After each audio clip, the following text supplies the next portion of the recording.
I probably thought that this was the best script I've ever read. Certainly in the top 3. This is where I start to kind of like retract my statement. Top 5. Certainly within the top 6 of things that I've ever been in. No, it's definitely sort of top 3 when I've thought about it. It's an amazing script, so beautifully written. Really entertaining and funny and dynamic and vibrant, energetic, scary, harrowing, depressing, upsetting, repellent and yet compelling. And weirdly, as much as it's about this monster, it's full of humanity. So it's a lot of things, and yet the director and writer managed to pull it off, I think.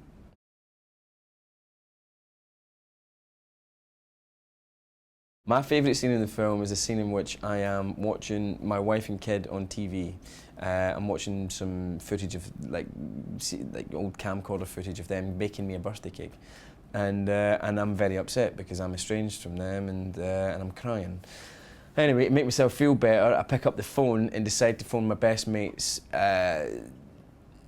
weird wife, and then I pretend to be a 1990s comic and chat show host called Frank Sidebottom, who was from Manchester, and he had a bit of a funny voice, which I can't really do very well. And anyway, I'm phoning her and I'm crying watching my wife, and I'm going, hey, I'm going to give you sexual calls, and I'm basically having phone sex but pretending to be Frank Sidebottom whilst masturbating and watching what's going on the telly. And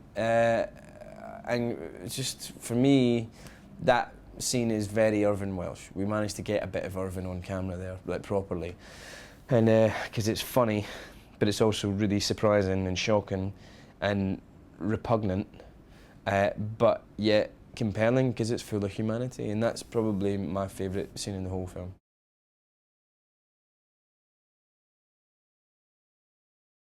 Hangovers.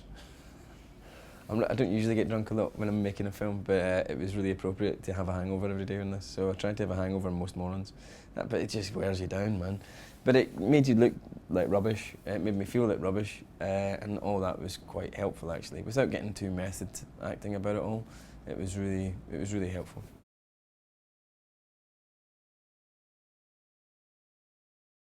Jezebel. Me and Jezza. I don't know, actually. Who could he play? Who would he play? He could play Soonest. He could play Soonest in like the kind of the opposite side of the spectrum. I don't know who I'd play though. I've always had an eye on Jimmy Johnston, but I don't know. And it's an amazing story, an amazing life that he had, but I don't know what that story is in a film just yet. You know what I mean? But yeah, it'd be lovely. Jerry's lovely, and we did play football together once, and hopefully again next year.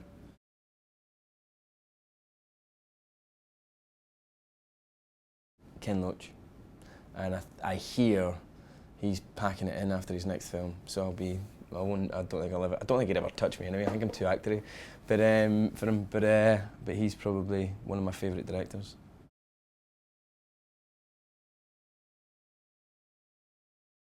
Just make sure you really want to do it. Make sure you've got some training behind you, because it's really hard to learn on the job. You will learn a lot on the job, but you know, if you go to somewhere like drama school, it might feel like you're wasting 3 years of your life, but you'll have 3 years of your life where you don't get fired if you do a bad job. And that then allows you to keep trying and learning and making mistakes and taking risks, because it's quite hard to take risks in the professional environment, because if you take a risk and it doesn't pay off, you don't get hired again. But you can take risks at drama school, and it's only through taking risks that you really learn, I think.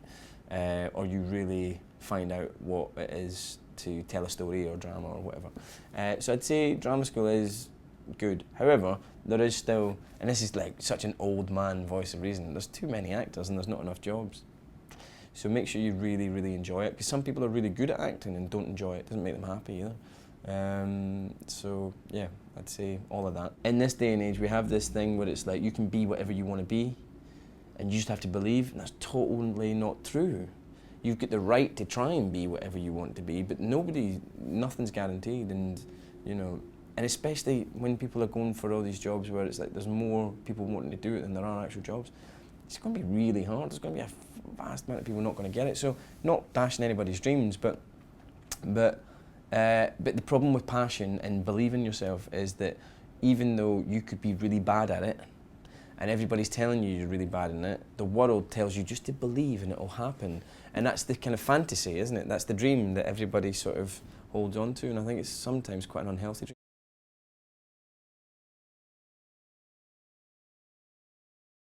It's a toss-up, really. There's not one favourite role. It's a toss-up between Mr. Tumnus, Bruce Robertson, Macbeth on stage, and Robbie in Atonement. And I like Brian Jackson from Starter for 10, nearly gets in there, but he doesn't actually. Fuck him. Fuck you, Brian Jackson, stop looking at me. Yeah, those four. They are a kind of wide range of characters, but they're ones that I've found that are sort of, upon closing the script, after the first read, I knew exactly what I wanted to do with them, and they fell out of me much easier than I think. Well, seemed like an obvious sort of, you know, I'm not obvious casting for Bruce. I'm not, possibly when you meet me, I'm not obvious casting for Mr. Tumnus, and I'm certainly not obvious casting for Robbie. And yet those characters were all people that really connected with me at some sort of spiritual, emotional, psychological level, and those characters came out really easily.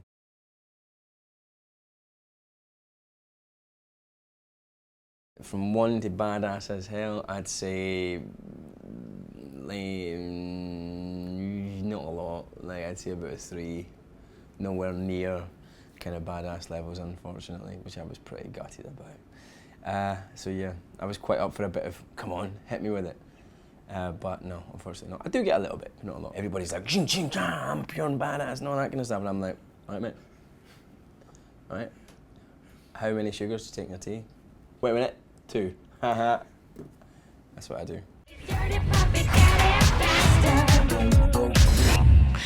You're a terror, Bruce.